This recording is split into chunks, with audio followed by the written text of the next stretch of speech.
States is one big reservation, and we are all in it.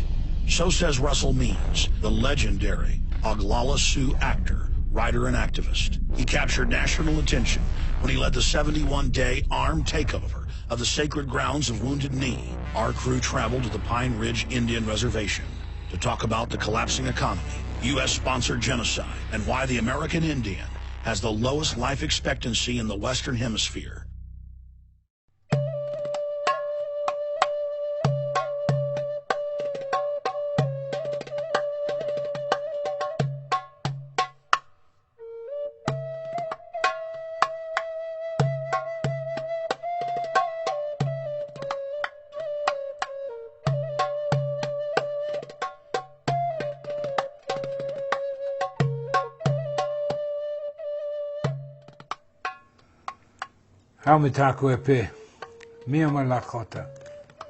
Hello, my relatives. What I have to say about myself is that I've been to prison, I've been a thief, I've been a doper, a dope dealer, and I've also gone to college. I'm an accountant and a computer programmer, as well as getting my doctorate in philosophy. I've been everywhere in the strata of white society. I've even hung around with multimillionaires when there were no billionaires. I am an Indian, American Indian. I prefer American Indian to anyone born in the Western Hemisphere is a Native American. I'm an Oglala Lakota from the Pine Ridge Sioux Indian Reservation, which is still designated in the Defense Department as prisoner of war camp number 44. You see, Indian people, we don't have any rights, any constitutional protections on the reservation whatsoever. No freedom of speech, no privacy. Wow, you Americans are in the same boat. As far as being an American Indian and a Lakota, I also belong to the Republic of Lakota, because a significant portion of my people withdrew from the treaties we made with the federal government, the 1851 and the 1868 Sioux treaties and American treaties signed at Fort Laramie, which is now Wyoming, but that's in the Republic of Lakota. So when we withdrew from the treaties because of gross violations, according to the laws that the United States of America is signatory to, and we have a strategy for attaining our complete independence and a return for our land. I've written an autobiography, Russell Means, Where White Men Fear to Tread is the title. It's a very thick book, 550 pages, but I'm very proud. I've had 17 printings in 16 years. So people are interested in who we are. And it's actually a comprehensive history based on my family of our existence in the 20th century and the deprivations we went through and the trials and tribulations. And so if you really want to find out about us, read my book, and then you can go to research any place you want to. But you see, the sad thing in America is that we don't exist in the 20th century. You have to specialize in Indian education of some sort, anthropology, history, and then go and dig in the archives of wherever in order to find out anything about us in the 20th century. So there you have it. You know, the American people, for too long, have been an irresponsible, free people. And even generation to generation, as they've become less free, they don't recognize it. They have lost the ability of critical thought. In order to regain critical thought, all you have to do is read your Constitution and then look at the laws that govern you, especially from the federal perspective. It's unconscionable to allow your freedoms to be taken away decade after decade after decade, year after year. And I'm very proud of this, by the way. My nation, the Lakota, were the first nation to militarily defeat the United States of America on the field of battle. And that resulted in the 1868 Sioux Treaty. Be that as it may, what has happened after they economically forced us into these prisoner of war camps by destroying our food supply and our right of passage in our own land, they confined us to these, and then they began practicing and perfecting their colonial tactics. What has happened is now America, because of the irresponsibility of your forebears and the irresponsibility of yourselves, you are now on one huge Indian reservation. All policies were bred and born and birthed on an Indian reservation, and then exported to the world, and now comes back on the backs of the American people. You have a near-perfect document. In the words of Benjamin Franklin in 1744, to a collection of colonists discussing freedom, he said to them, and I quote, "If a nation to the north can form a near-perfect union that has endured for centuries, why cannot we form a more perfect union?" Unquote. So they're talking about the Iroquois Confederacy, and that's where the Constitution comes from. Because in 1988, on the eve of the 200-year anniversary of the Constitution, it was a unanimous thank you by the Congress of the United States. They sent in writing to the Six Nations Iroquois Confederacy, thanking them for their input into the Constitution and the formation of the United States of America. So you see, the Constitution is Indian law, and that's why I love it.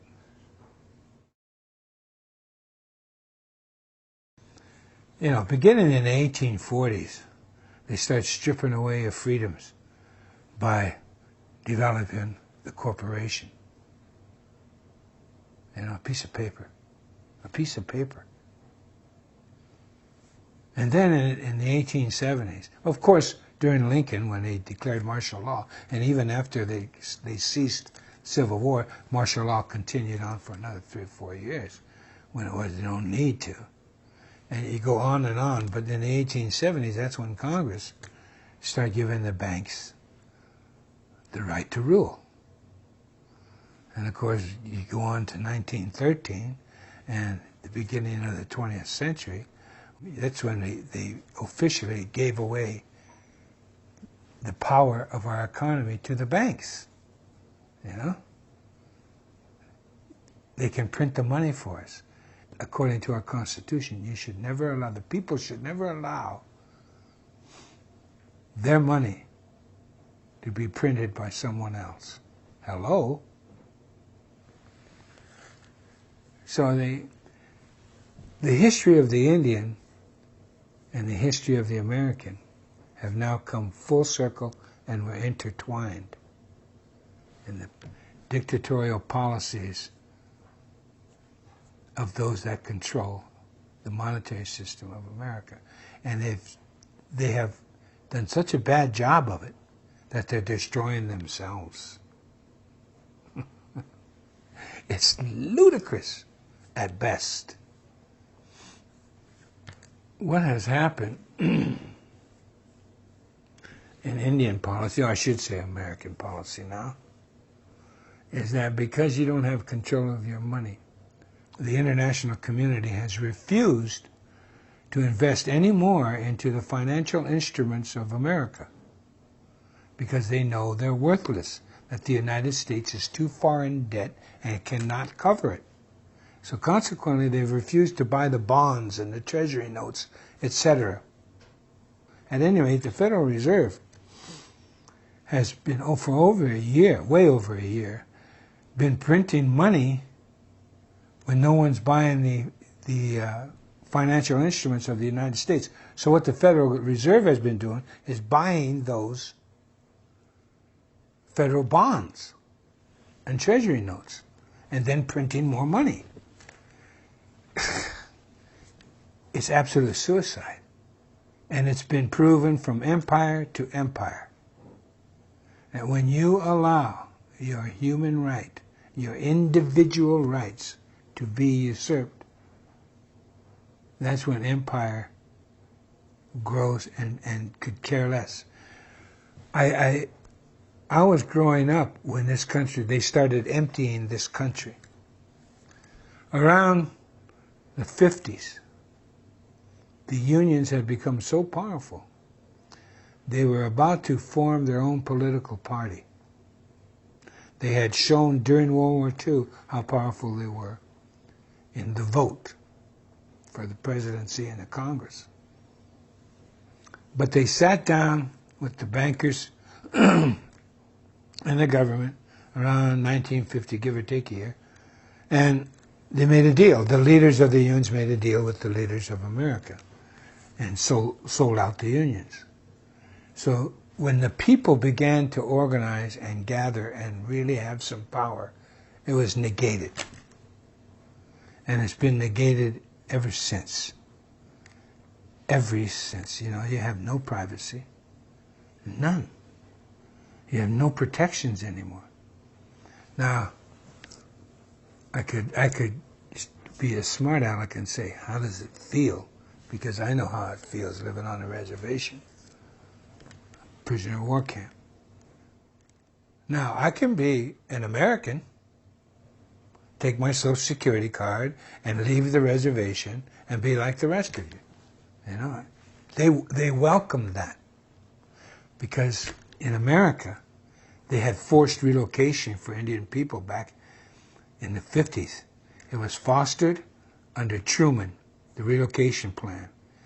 And the man appointed to run that, the first man, he was the one who headed up the Japanese internment relocation program during World War II. So he went and headed up the relocation office for the American Indians, and I went on relocation twice. That's kind of a con job, but anyway, I made it out twice. And that's what they want to do, a diaspora. And therefore, guess whose land they're after? In our meager holdings on trust land, over 40% of the natural resource wealth of America is still under and on our lands. 40%. It's curious to me that wherever they put us was full of energy from our grandmother the earth. That's a thought you should think about. So consequently, you know, if we had the right, or the rights that you had, we would be richer than the Saudis if we had the right to join in a capitalist society.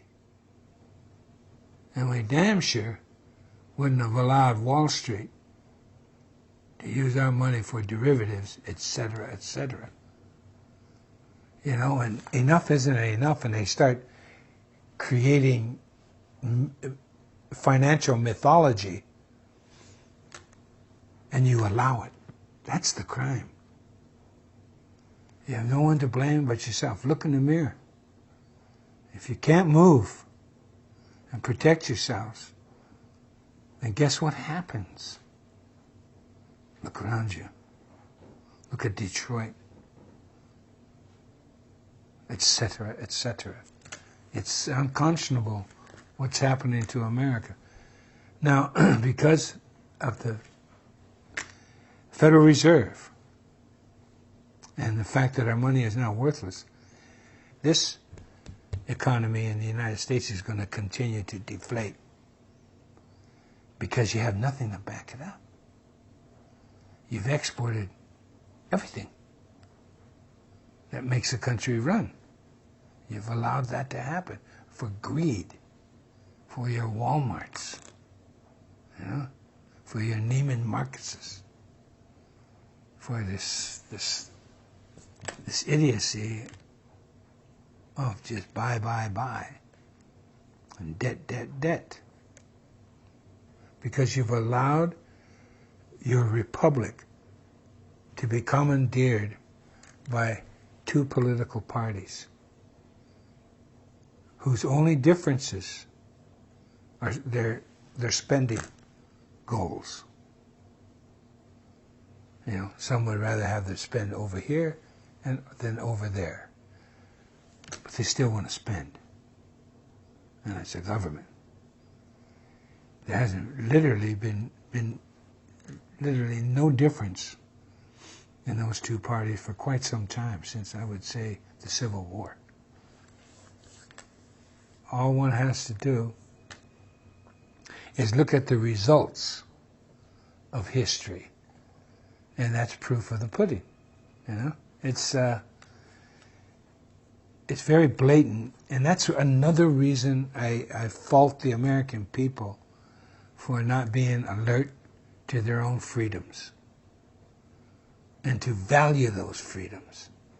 Instead, it's replaced by politics, which guides you into this economics, this insane economics of a single party with two names. You know, there are many efforts at third parties in this country, but the two dominant, I know I've testified before state legislatures on behalf of third party politics. And the idiocy of Americans to tell me that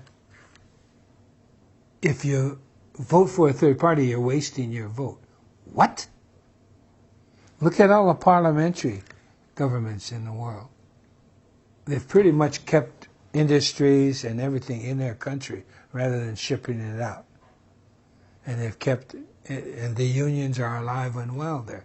It's a society that is not as materially minded as the Americans have.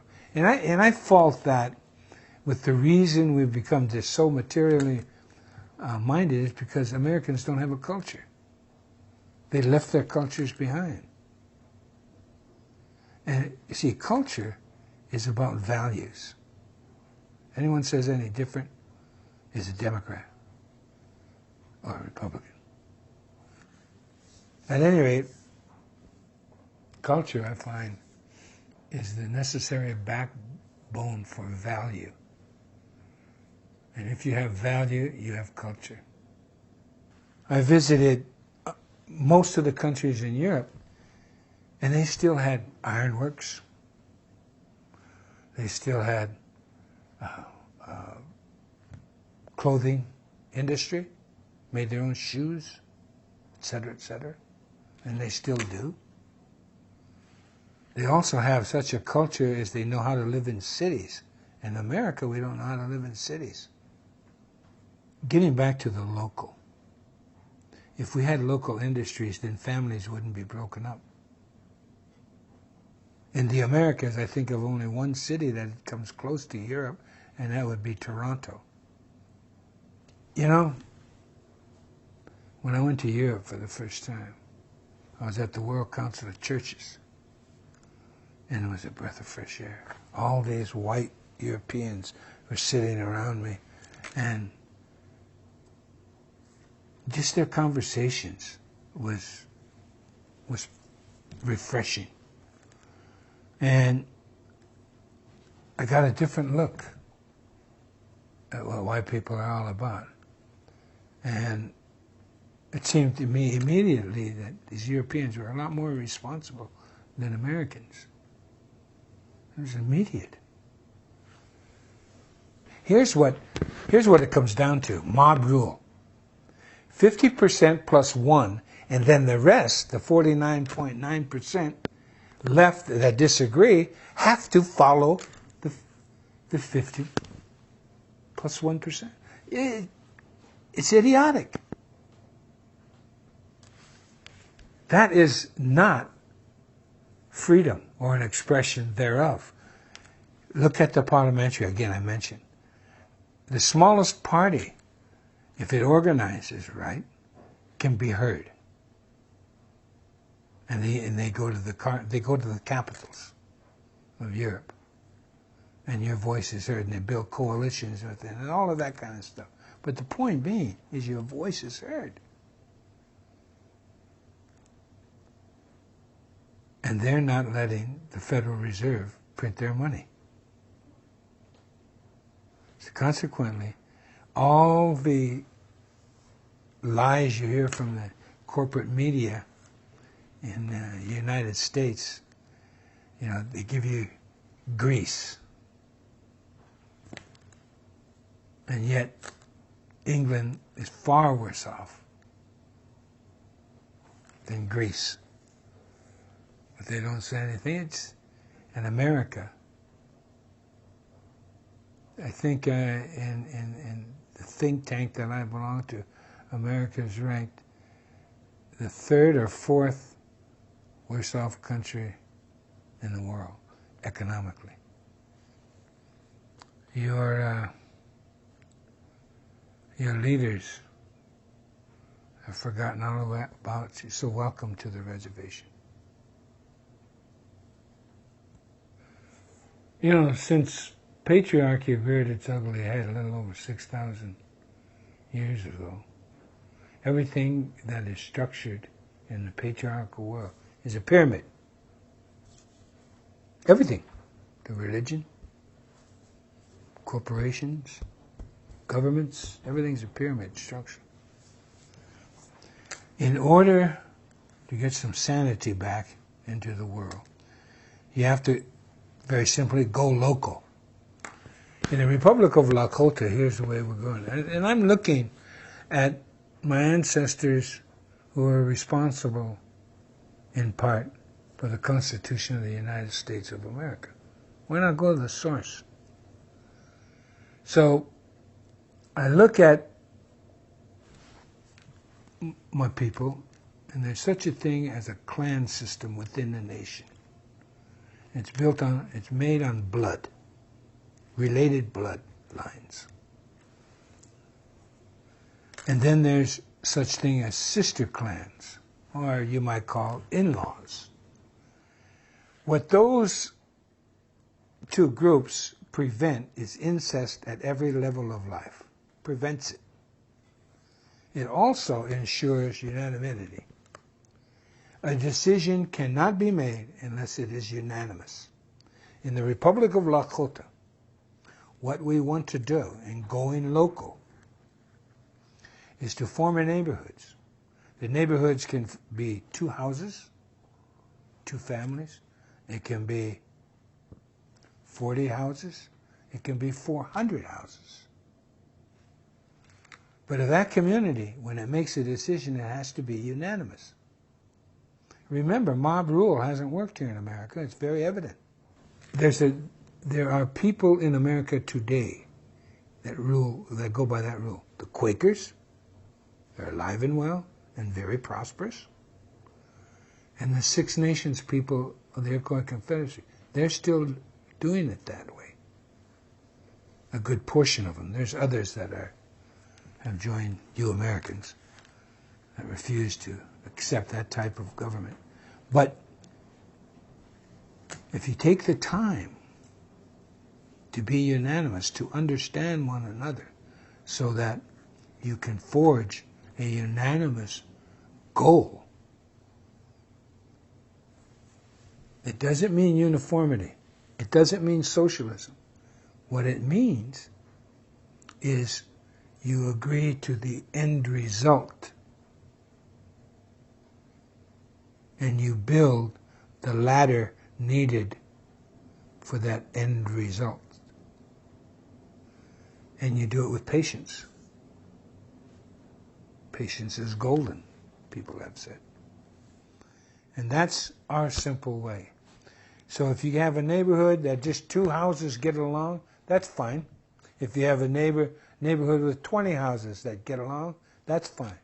It doesn't matter the size. Size, bigger isn't better. As long as your neighborhood is unanimous.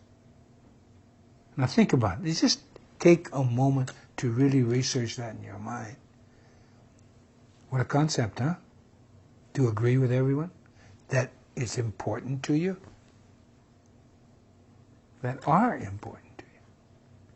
So that's the goal of the Republic of Lakota. Control. Patriarchal societies are after control. They want to control everything.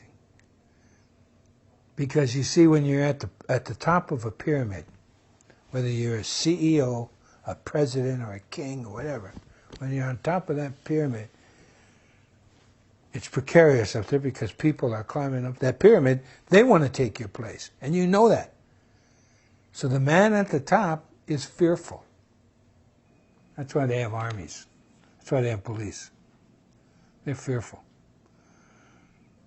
The centralized America. Let's look at that. Centralized America is like a human body.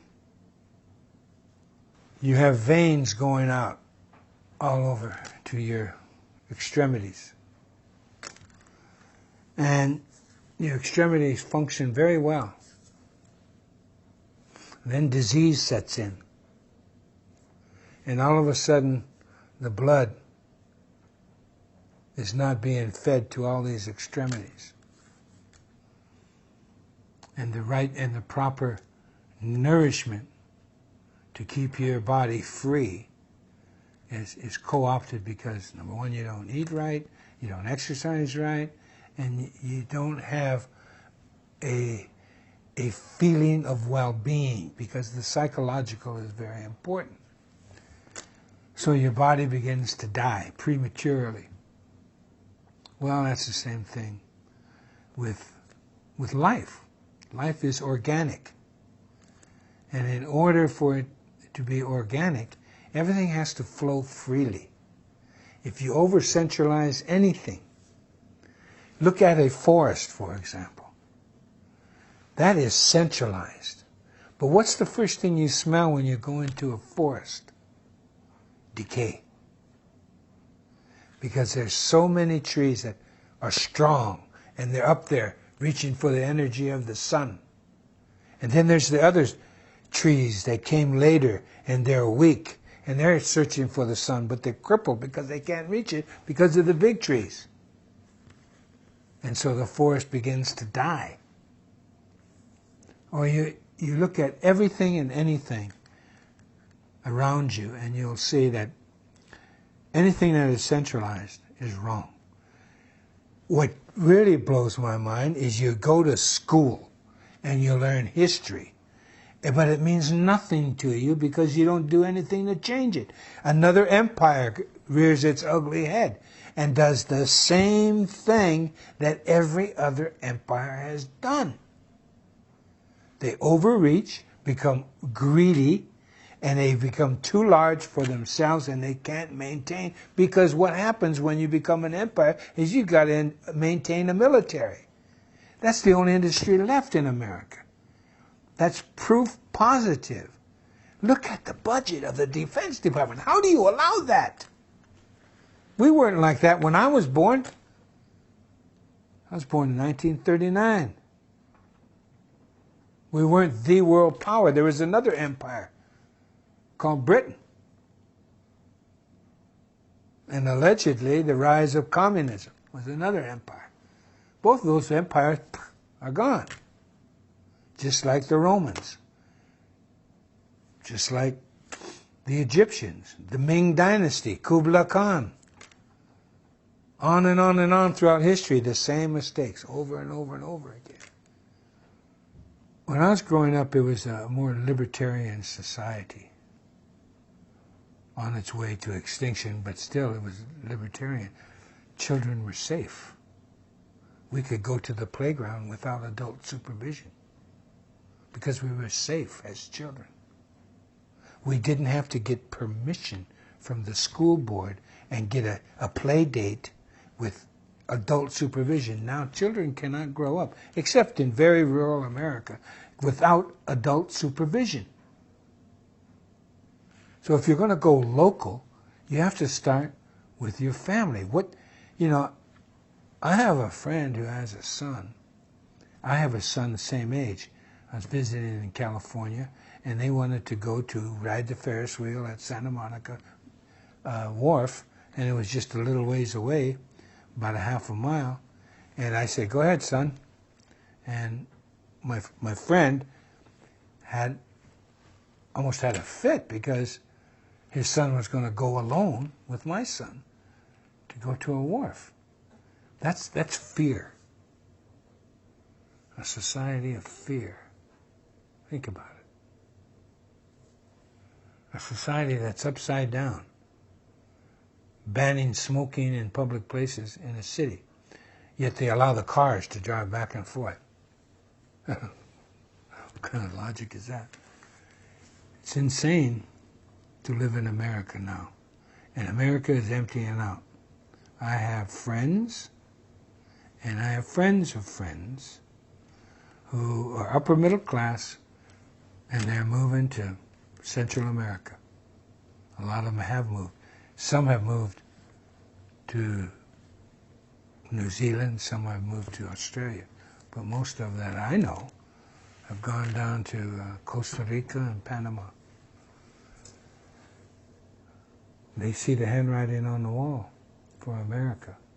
And it isn't good, because to wrest control of the monetary system from the Federal Reserve will take, I'm sorry to say, a revolution.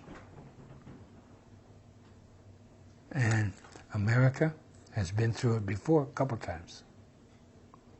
So, you know, and three times actually, if you count the union movement, because they revolutionized the people. And whether you like unions or not, there was a time in America when the people, through unions, made their political mark on the ways of America. For instance, the union movement was responsible for the GI Bill, the greatest affirmative action program for white people in the history of America. It's information deprivation. That's what they're giving us, you know, with the federal school system, no child left behind, and all of that, the dumbing down of America. You know, that's Indian policy. That was born on a reservation in the boarding schools, man. How you dumb down a people in your mode of education. See, I'll give you an example of America as I was growing up. Again, more values here. You know, with local control, you have more honesty. That's just a rule. Think about it. Local control engenders honesty. When I was growing up, I went through a school system in Northern California, and all of California's public education was considered the finest education in America. And this is in the 1940s and the early 50s. America was considered number one in education in the world. So I have the benefit of coming from the best public school education system in the world. That's pretty good. Now, the United States of America is ranked 23rd. I know it's worse than it's ever been. It's right in the world, you're ranked. And California is ranked 43rd in the nation in public education. Wow, what happened? What happened is you got saddled with Indian education. That's how they educated us. They dumbed you down. They're dumbing you down. You know? So there's no value in education anymore. It's Indian education. And that's why I call America the largest reservation in the world. 24% of America, of people who are able to work, are unemployed. That's 24%. And that's being kind with that statistic. That's being kind. I grew up in America when there was no homeless. There were hobos. There were bums. I know I used to be a bum on Skid Row. But there are no homeless. And all of a sudden we got a homeless. And it's mostly white people. Uh-oh. That was your first wake-up call. Wait a minute, the homeless are almost all white. It was an issue. Homelessness was an issue. The value of America that I grew up there, they had values for a while because everything was local. The grocers, the small town grocers, they had to go to the truck, where the truck farms trucked in their groceries. You ate seasonal food. You bought fresh bread every day. Even the corporations would take back their bread, and you went to their special place downtown where it had day-old bread. Day-old bread. Now there's so many preservatives in the bread, it stays on the shelves of Walmart until it rots, or until it's bought. The point is, local control of economics is the only way the human being can live adequately. Because, as I said, it engenders honesty. It engenders communication, which brings about honesty. And that's the kind of America I grew up in. It wasn't completely fair, you know, but it was a hell of a lot more happier for me at any rate. I wouldn't change a thing in my life, especially my childhood. It was invaluable to who I am today. And it just saddens me to see America being despoiled by the ruling elite. Understand the patriarchal model of the pyramid, and you'll understand that as long as that pyramid exists,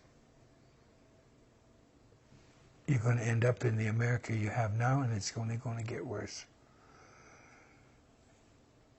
That you, along with your parents, your grandparents, and their parents, sold our rights down the river, man. We have a duty, and you better get real. My duty is to my own people, my local area. And that's why I have the Republic of Lakota. Because I tried to force the United States of America to live up to its own laws. And I couldn't do it. And the American Indian Movement couldn't do it. And all we wanted, we were constitutionalists. It's not a hopeful time unless you grab a hold of the Constitution. It's not too late. It is not too late.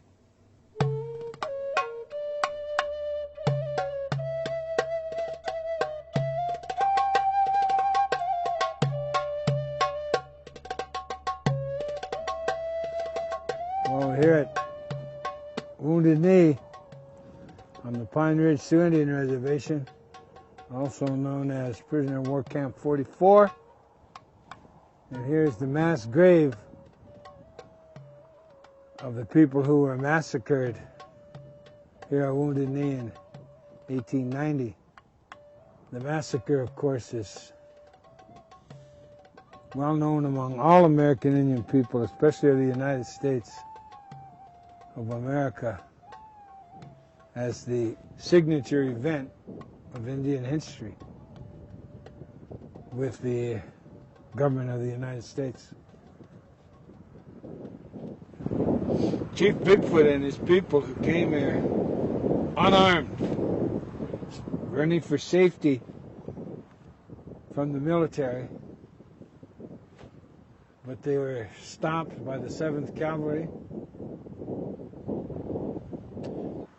the day before Christmas. They were brought down here. They were brought in from over those hills there, and they were camped along. This was a creek then. It's all dried up now, but they put a Hotchkiss gun up there on that hill. You know, the Hotchkiss guns fired rounds about like a 50 caliber. They put them up on the hills over there and up over here. See, then there were no trees, just brush. And they put a Hotchkiss gun right here. And when the order came, they massacred men, women, and children. Over 300. Then after they mowed most of them down, then the cavalry rode in with their sabers and their pistols, finished the job of the women and children and old people down in those ravines and down by the creek. And it was indiscriminate. They used sabers on babies and women. They loved to come along and hack. And it was pretty gruesome. Pretty gruesome. Of course, we got the eyewitness stories in detail from the survivors. Bigfoot, ironically, was running to keep his faithful people safe from the cavalry, and they were all killed instead. This ground is consecrated with our blood.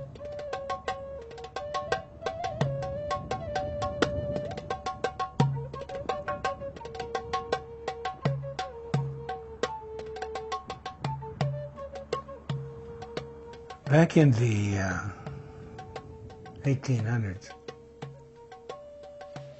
our first contact with whites were French fur trappers and traders. And then a few Scotsmen came in and others, and established trading posts in different areas of our country. That was okay. We got along with everybody. There's room. This is a vast land. There's room for everyone, we thought. And then, to short-circuit that, you know, we met government officials prior to our war. But then they found gold in Montana. So the shortcut was right across our land. Well, we didn't mind. People were passing through. Good, you know. There was only one instance of an Indian attack on a wagon train. And all they did was run off the oxen. And what happened was that wagon train was approached by these Indian people. I think they're Pawnees. And they asked for two oxen. And they were chased off with guns and insulted. And so the Pawnees said, all right, you wouldn't pay the toll. We're going to take all your oxen. And they did. That's the only instance, recorded instance, of any confrontation between Indians and wagon trains. But the mythology says otherwise. But then the army, at the insistence of itself, started building forts along what was called the Bozeman Trail. That was the trail to the gold fields. Well, that was going too far. That was contrary to what the United States of America had already promised, and it was contrary to, it disturbed our land. And they didn't have ownership. So we went to war, and we won. The result was the 1868 Fort Laramie Treaty, and the United States agreed to all our demands, every one of them, and left. They got as far as Chicago, and then they changed some of the treaty. They kind of took about 1/3 of our land away. All of what was in now the state of Nebraska. They cut that because Nebraska was about to become a state. So they They cut that portion off in Chicago, went on to Washington, D.C. The treaty was ratified by the Senate and proclaimed by the president, the then president. So these unruly Sioux people, these Sioux Indians, we got to do something about them. So they embarked on the war of attrition on our food source. And here's a staggering statistic that is fact, anthropological and historical fact. At the coming of the white man to the Great Plains, there were estimated approximately 60 million buffalo, a southern herd and a northern herd, that grazed the Serengeti of the North America, which is the plain states into Canada. That whole area was a vast migration of natural animals. 60 million buffalo. 60 years later, this is at the beginning of the 1800s. 60 years later, there were 200 and some odd left. That's 1 million a year killed. That kind of devastation is unknown anywhere else in the world. And that's one of the legacies of the United States of America. And that's what got the Plains Indians to acquiesce. Not just the buffalo, but all that migration that represented a food source, a shelter factory for hides and clothing and medicine. I mean, real medicine. All of that slaughtered.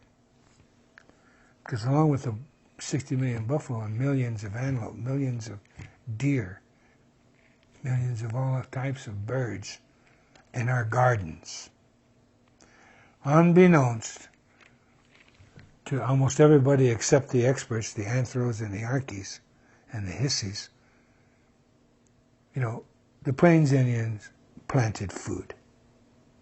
We had farms. We had gardens. It was that simple. It was real easy to grow things. So then we had to come into the reservations. We were starved into it. Literally starved into it. But when we came in with pride and dignity. Even though we had been logistically defeated rather than militarily defeated, we became dependent because our food source was gone on handouts from the federal government, starvation rations. And because of the demoralization of that fact, and the fact that our women were regularly raped, we still stood up.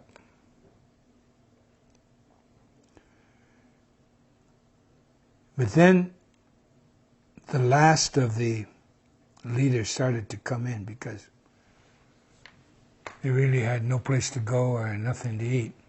Sitting Bull came in with most of his people. Some of his people refused to come in. They still live in where they stopped, Fort Totten Reservation, and up in Canada, at Sioux Valley, and on into northern Alberta.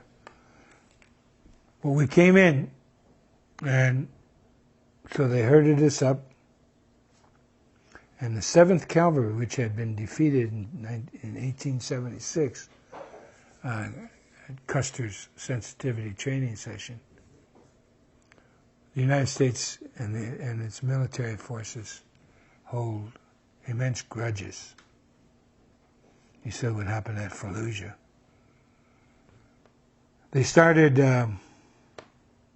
assassinating the leadership. First Sitting Bull, then Crazy Horse. The last to come in to the reservations and give up their arms. Well, there was a Indian leader who was euphemistically called Bigfoot, in English. He had his people. Well, the leaders were being, to his mind, systematically assassinated. He headed south with this band of people to come to Pine Ridge and come under the protection of Red Cloud, another leader who defeated the United States Army in 1868. And he got the Fort Laramie Treaty. He was stopped. They had no weapons, because on the reservation, they took away your weapons. It's just like going to prison. They take away your weapons. So we didn't have bows and arrows, I don't think. We had knives. But at any rate, they were stopped right up here on top of the hill from my ranch. And there's a sign up there on the way to Wounded Knee. They were stopped up there. They were searched and all of that kind of stuff, disarmed of everything, and then forced to come down. This is the 7th Cavalry, who still were mad about what happened to them before, even though they deserved it, more so, in fact. Their story, and the Army has to claim this, otherwise they're liable. We're the people who defeated militarily the United States of America, who had built up a string of forts through 3 states. And we burnt every one of those. He gave them up because we militarily defeated him. Now we're in this bowl, Wounded Knee Bowl, surrounded by the armed might of the United States of America, and we're going to pull out one gun with our women and children and fire a shot. That's what they claim. And people believe it because we're Indians and we don't have a brain. Unlike Americans who have brains but don't use them. They slaughter us, men, women, and children. And then the blizzard hits, and they bury, after the blizzard goes by, all the bodies are frozen. And that infamous picture of Chief Bigfoot frozen in a horrible way, his body. Then they stack us up. This is before the Nazis and the concentration camps. They stack them up, all our bodies along by this mass grave, and they all take pictures and then shove them into the mass grave. 1969, we were demonstrating at Mount Rushmore. We went into the tourist shop at Mount Rushmore, and on this whole thing of postcards, where they colored in these black and white pictures of the massacre, all the dead bodies, and the pictures of the mass grave and everything. It was, like the Jews. And they colored it in Technicolor.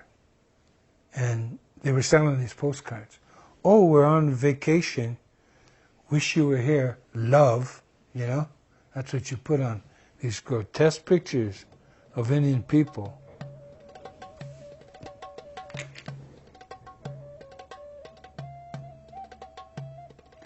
We tore up that shop and we took over Mount Rushmore. Stayed there for a year.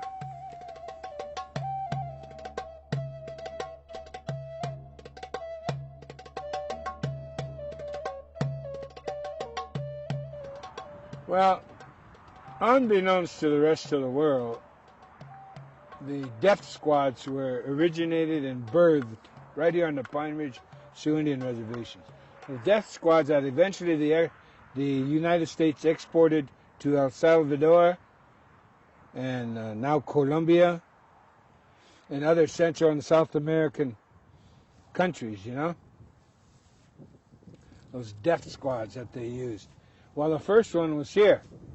And what they did was arm and supply and train a goon squad. A goon squad of Oglalas who were under the personal guidance and protection of the president of the Oglala Sioux tribe, the reservation. He was the lackey the U.S. government used. And after we took over the Bureau of Indian Affairs in Washington, D.C., and then left there without anyone getting arrested, we took it over for 7 days during election week in November of '72. And then we came back here, and they thought AIM was going to attack the Bureau of Indian Affairs here.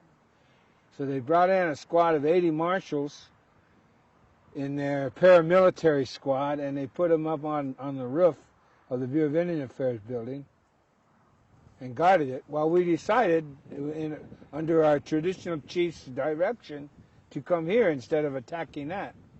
And we did. We came here that night of the 27th of February 1973. There was a trading post right over there with a house beside it, and there were other houses over here where they all lived. These are the traders, the white people. And we took that over, and then we took over the church that was in front of the graveyard, and we held this ground, all the bowl. You see, it's like a bowl here. And the feds put all their guns up on these hills above us, all around. And for almost every day for 72 days, they poured in fire. And they even used .50 calibers on us, which is illegal according to the Geneva Convention. But what the hell, we're Indians. So we actually didn't believe we were going to come out of this alive. They agreed to our demands, and within 35 minutes after we stood down our arms, they started violating every one of those terms they agreed to. So we learned the hard way, just like our ancestors, you know? You can't believe a white man. They lie, especially if they work for the government. Over 260 court cases, and we won every one of them. Once we were inside Wounded Knee, we reformed the independent Oglala Nation. We reinstituted our philosophy of life. And it ruled by unanimous consent, and we kept everything here. We had to. We were surrounded. But it's just an example of local control.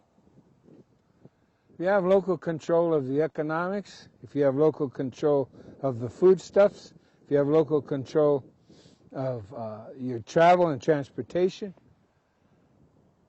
you have freedom. And your freedom to act as neighbors. You know, you don't need government because you have each other.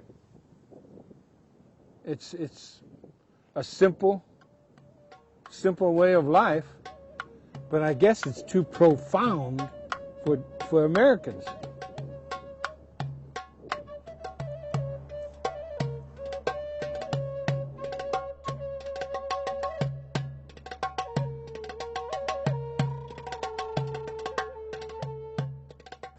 So I'm reminded of where I stand constantly, even in Hollywood. You know, when you're a writer and you're going to write something, all responsible writers research it. You write a script, you're going to write about gangsters, you do some research on gangsters. You don't just make it up. And you do research on labor movements, whatever the topic, on love. Except when it comes to Indians. Script writers do no research. I know. I've confronted them. I've acted in some of their TV and movies.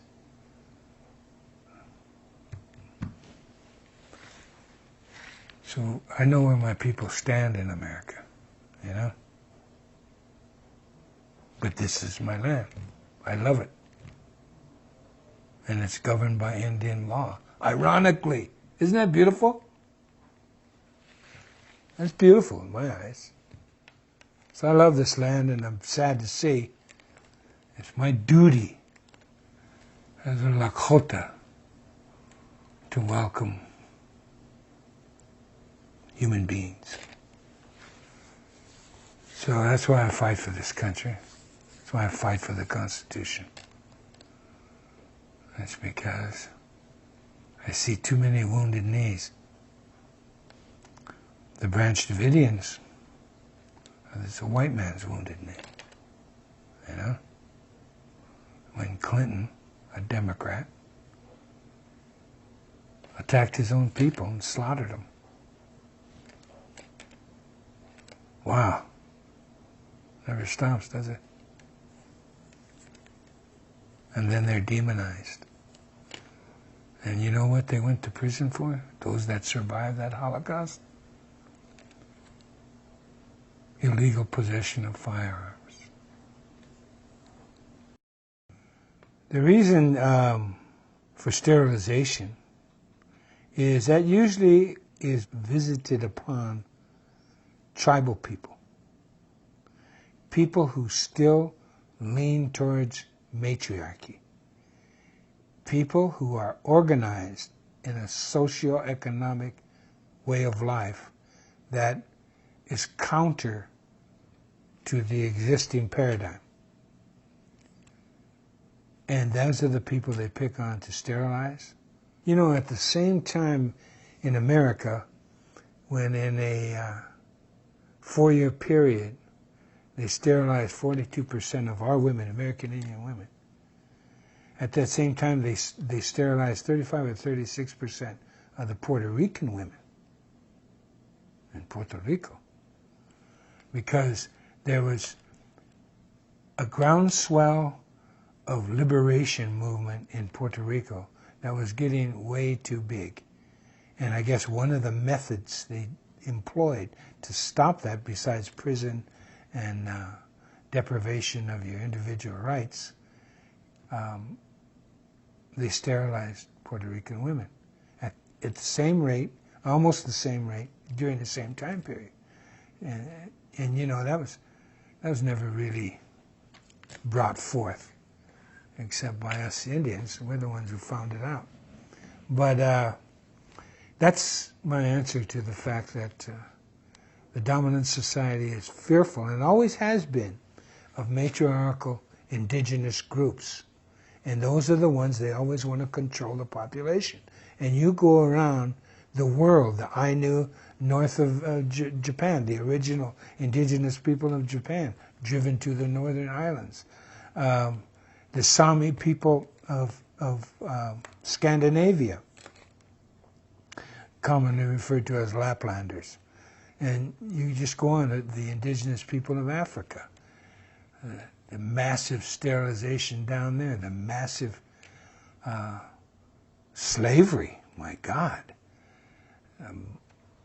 It all started with the Arabs, you know, when they started enslaving Africans way back when. So it's continuous attack on indigenous people the world over.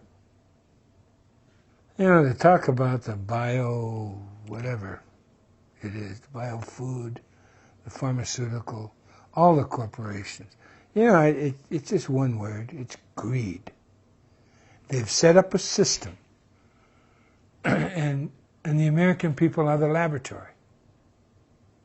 They set up a system.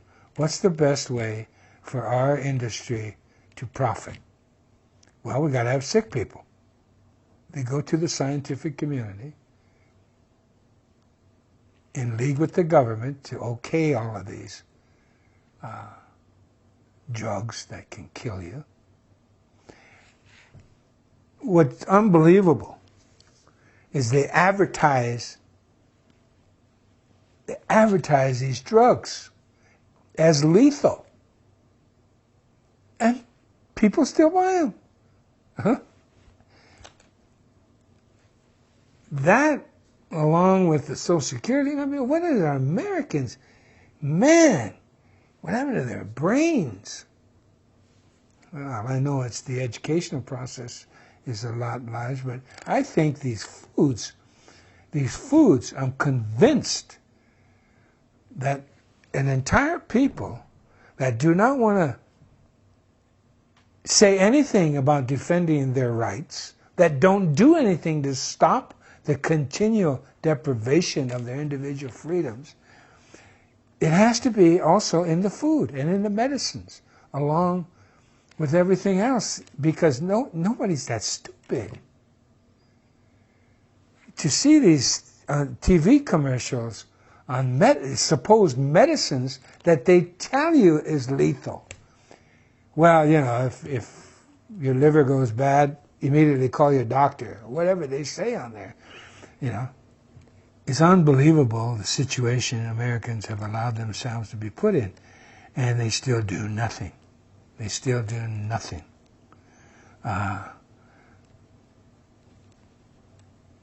Every issue you can think of.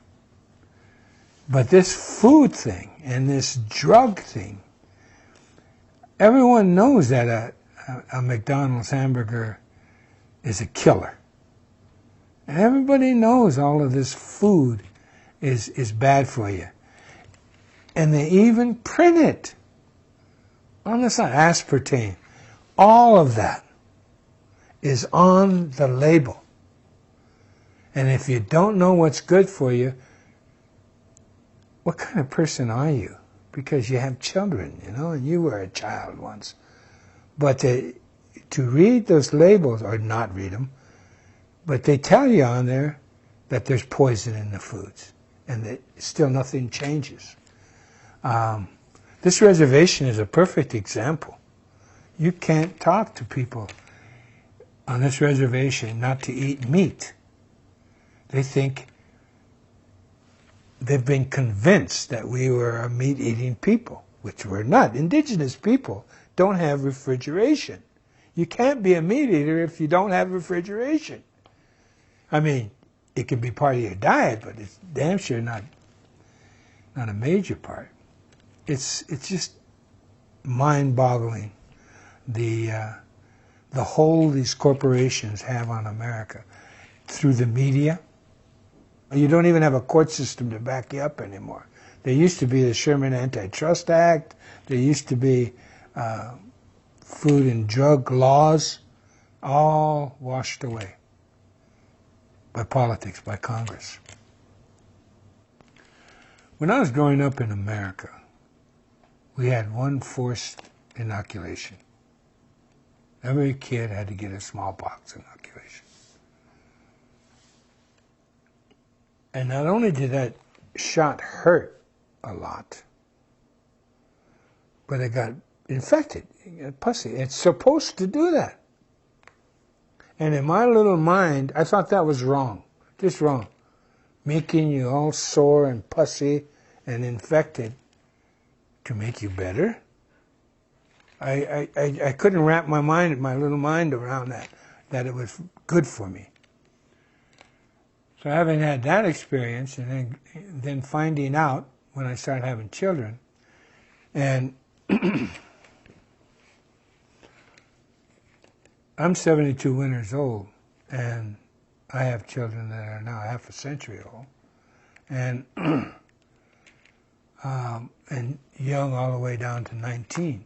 So I've had a series of growth through the school systems where more inoculations with each decade of my kids, and it's gotten horrible. When my last two, they were born in 85 and the next one in 91. When they were born and became school age, I didn't want them getting inoculated.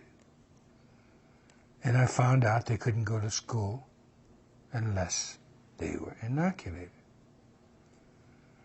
I didn't have the wherewithal at that time to homeschool, and my wife, and the mother of my children, she wouldn't homeschool them. She was in complete disagreement, along with her parents. So I acquiesced to allowing him to be. And then when my last child was born in '91, I was vehemently against him being inoculated, and I wanted to homeschool him again. And then I was at the position where I could. And again, I lost out to the in-laws. So I'm well aware of those inoculations, and what scares me about those inoculations is the fact that I think that goes in large part to the dumbing down of America. I think it does something to your brain that shuts an important valve off, one of self-worth or something. Because if you look at America, it's becoming one huge sick society. And I mean physically sick and mentally sick. And the proof in the pudding, I think, are the elections.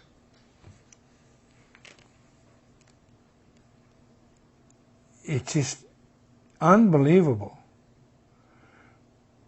that they have no choice and they don't realize it.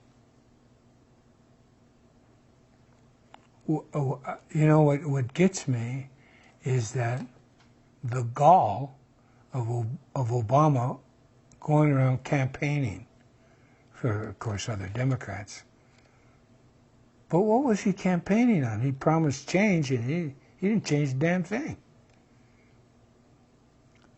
You know, it's more lies upon more lies, and the American people don't wake up.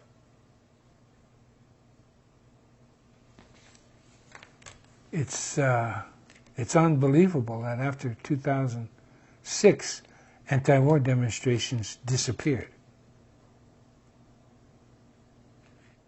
Well, you know, because of what the United States did with Indian people, America then became the role model subsequently for Hitler's treatment of gypsies and Jews and Poles and gays and homosexuals. And then South Africa adopted the reservation system and apartheid because of the example of the United States. This is all written history because Hitler wrote about it when he was still in Austria. So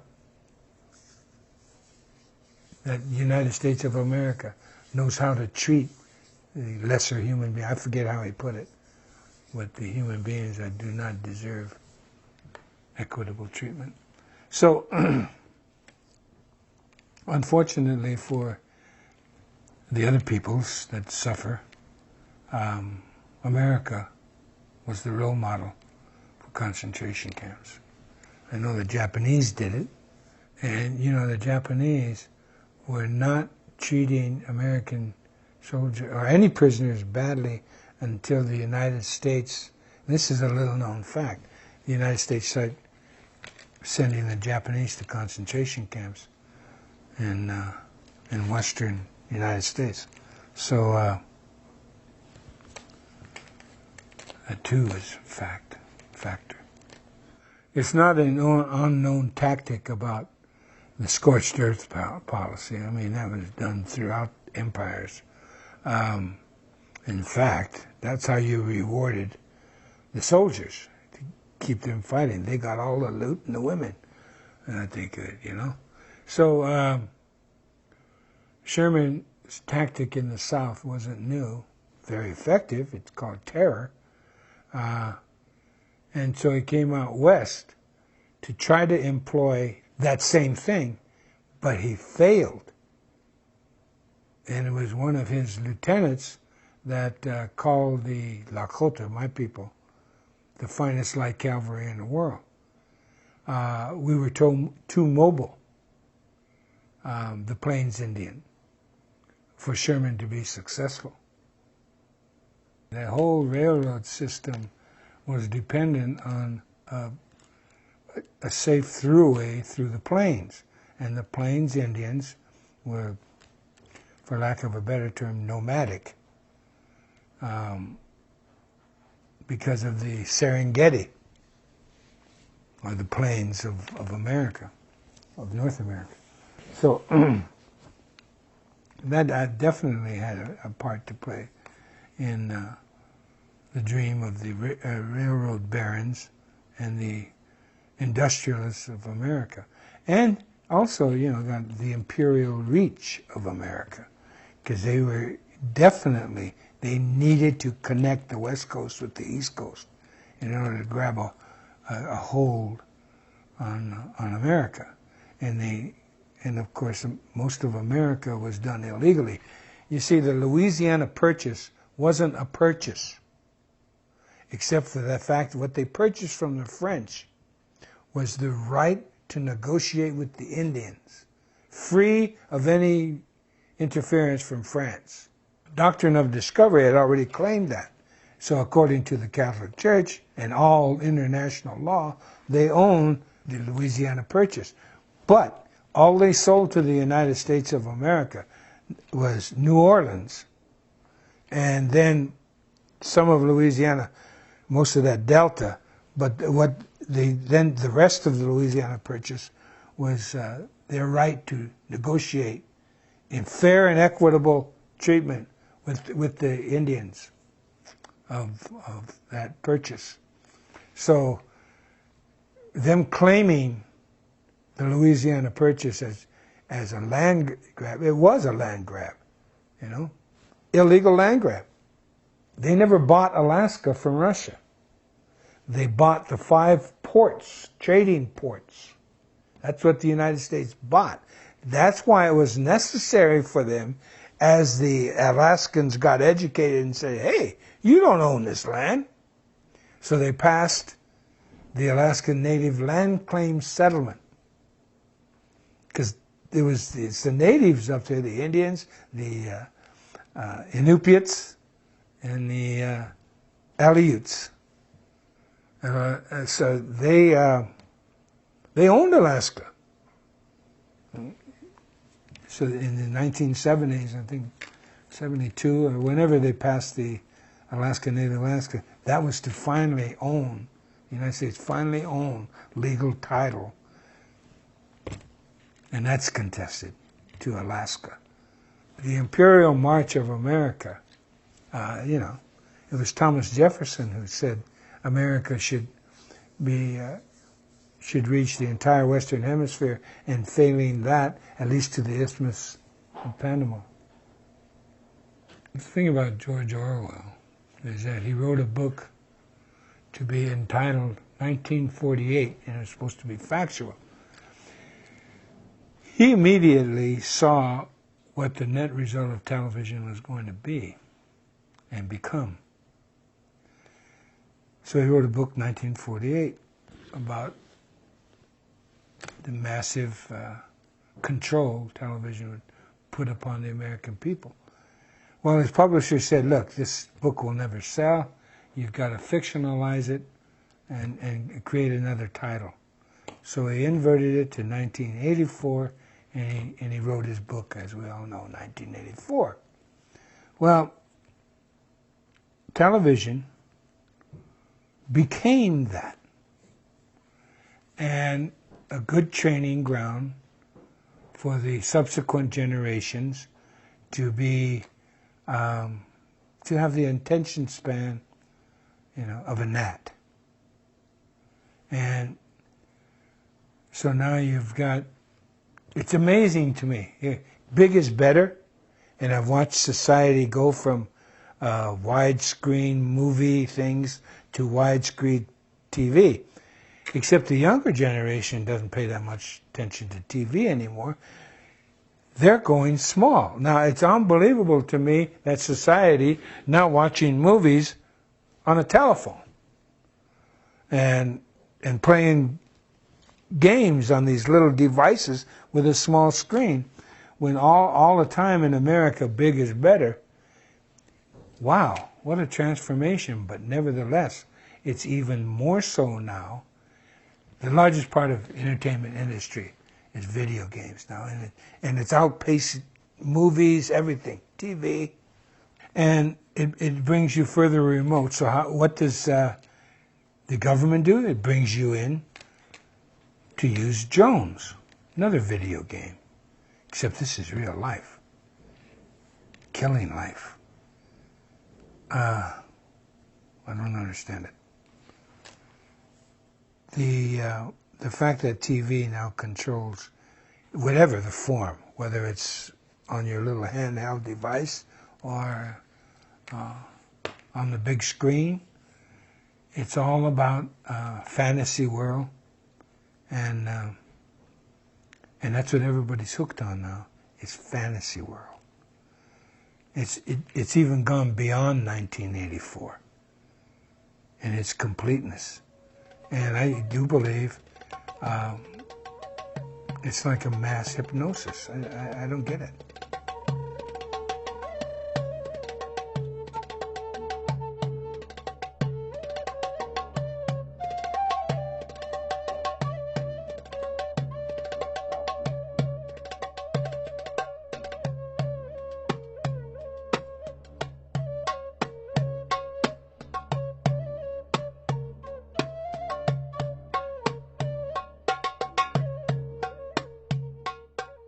You know, what the patriarch doesn't understand is natural law.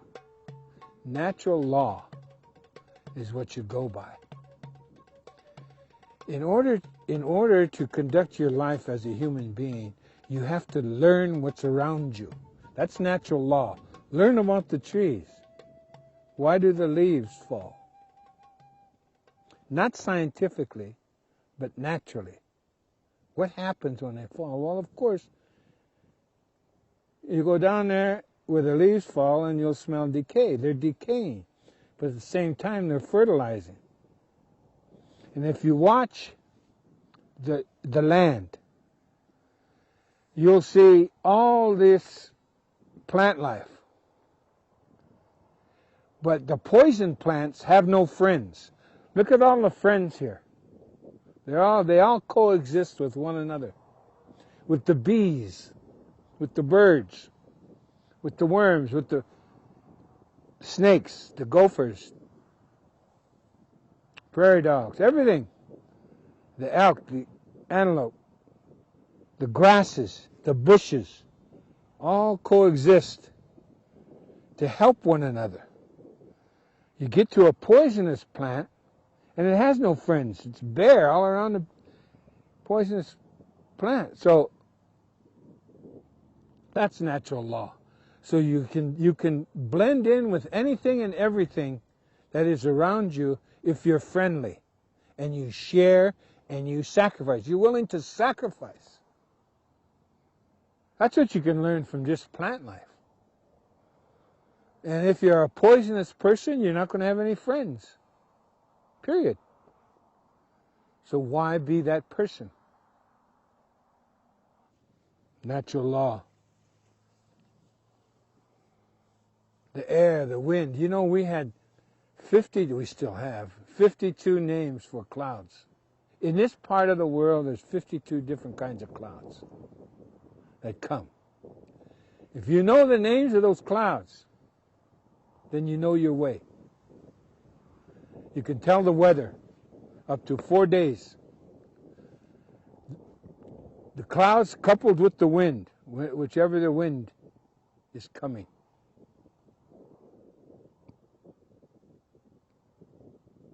That's natural law. What also is natural law is that everything that is round is sacred. Everything that is sacred is round.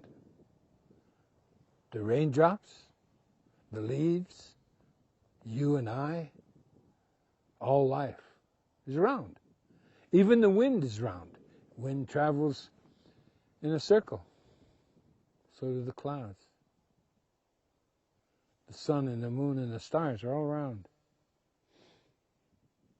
So that's a lesson right there. Natural law. You watch an animal and you realize, there are no predators. There's only natural law. And we, human beings, we don't want to be eaten. It's that simple. That's natural law. We don't want to be eaten. So every bit of what life can teach us we incorporate for our own survival. For instance, watching the coyotes. Coyotes hunt in pairs, man and wife. When they select out a buffalo, for instance, they don't chase the buffalo. Oh, they chase it minimally, but they chase it in a circle. They make it go in a circle. And then when it gets too tired, they kill it, eat it. Well, that's why we hunted buffalo. We didn't ride our BMWs across hill and dale. Look at these plains, man. You're going to ride a horse you trained 7, 8 years. You're going to ride them over hill and dale. You don't know where a hole is or a big rock or cactus or anything. And then you chase that beast, say, over the hill, and you're camped out here, and you kill it over the hill. Who's going to go get it? That's a ton of meat, man. No, you follow the coyote. And we run the buffalo in a circle, kill it, and we're all right there. And we can enjoy the meat, and the hide, and the fur, and the tongue, and the hooves, and the head, and the skull, and the tail. Every bit means something to us, has value to us. Natural law is the 4 seasons. How do you live in the 4 seasons? Well, we built what is called a teepee, a home. It's one of the finest architectural designs of buildings in the world. In fact, it's the best because it doesn't need a foundation. The teepee poles, weight is on each other. Then you put the hider on there and you add to the weight, but the weight is on the poles, not dependent on the ground. And so it's conical shape, so when the wind comes, it immediately goes off around it, because it's round, man. So you're safe from high winds. And it also spiritually means something, the home. It's a teacher every day, because the teepee represents a woman. You know, those flaps that you call flaps, and they have the teepee poles in the flaps, and they're out like that. Well, at night, you fold in the flaps like this. See, that's how a woman takes care of you. She keeps you warm, safe. The door is very small. One, to keep out the wind, but mainly to teach you to be humble. See, you have to bend down to enter the home. So that's a little lesson right there. The teepee poles, when they're up there tied together like that, they represent the men. And when the men are tied in unity, nothing can bring them down. Nothing. Not even an earthquake. Americans have become so greedy, as we know, that they're trying to, first of all, they print money without any value. And they continue on this hocus pocus search for wealth that's based on air. And one of the ways they do it is, as we know, they use Social Security and your number to finance their debt way into the future. So that's why it's mandated that every person born in the United States of America has to have a Social Security number, you know, even before their name is registered. So, because they're going to be indebted for the future debt that this society has incurred. The United States and its various agencies, the governments even, are using people to raise money and trade. As we know from the Social Security system, that everyone born and has to have a Social Security number, or you can't get anything. In fact, your parents can even go to jail if they don't get you a Social Security number. Now, with Indians, not only do we have a Social Security number for that area of indebtedness, but our reservation and all its value, including the people on it, not only are we indebted on the Social Security number bit, but we're also featured the state attorney general of the state of South Dakota and all the other states that have Indian reservations. They trade that reservation and the value of that reservation and the value of its people, the value of its air, the value of its carbon emissions are traded on Wall Street, through Dun & Bradstreet. It's listed. This value is put into financial instruments that are packaged and repackaged, just like the real estate fiasco. So we haven't even hit on all the swindles that Wall Street is visiting upon the people of America. You're nothing but a bunch of coupons for the United States government and the people who run it. That's it. American people, you're a commodity, and you don't deserve anything else. And they're going to make sure you continue to be a commodity as long as the empire exists. As long as you allow the Constitution to be raped.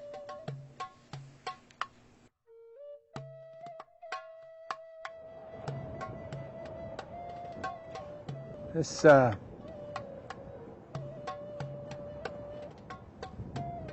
land now filled with Indians that are absolutely dependent on the government for everything. For everything. At any rate, you depend on the government, and what you'll end up with is poverty and a lot of paper. Because everything you do, the government requires a lot of paper. You have to fill out a lot of forms. Then they have to fill out a lot of forms. And then they go up to the next level of government, they got to fill out a lot of forms. And by the time it gets to where it's supposed to go, nothing happens. We have government health here. Our life expectancy, if you don't count AIDS, is the lowest in the world. Here. We are worse off than people in Haiti. Not only physically, but of the heart, our spirit, our reason to live. No, you don't want the government taking care of you. I do not speak untruths. Our land held in trust by the federal government, so we can't get loans, so we can't get businesses. That's some more paperwork you have to apply for. Our casino, the money goes first to the Bureau of Indian Affairs, then we have to write proposals to utilize the money. It's a never-ending cycle of poverty, dependency on the government. And in order for you to get ahead, you have to be like a congressman. You have to take bribes. You have to steal money. Taxpayers' money. So America is no different than this Indian reservation. You're dependent on the government now, and you're getting what you deserve. But every time you try to get away from the government, they'll kill you. Or put you in prison. Or let you become an American.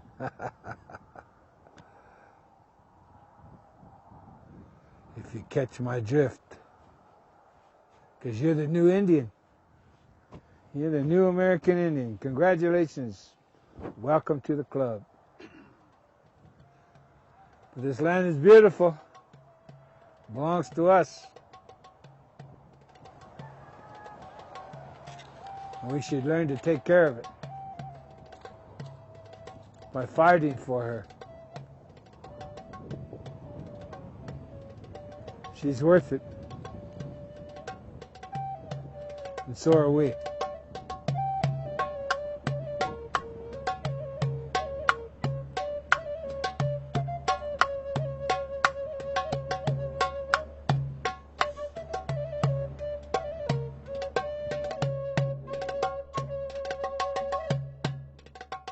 Visit Infowars.com and PrisonPlanet.com. When you're on the sites, you can also tune in 24 hours a day to my daily radio broadcast. There's also a free iPhone app to listen to the syndicated radio show when and where you want.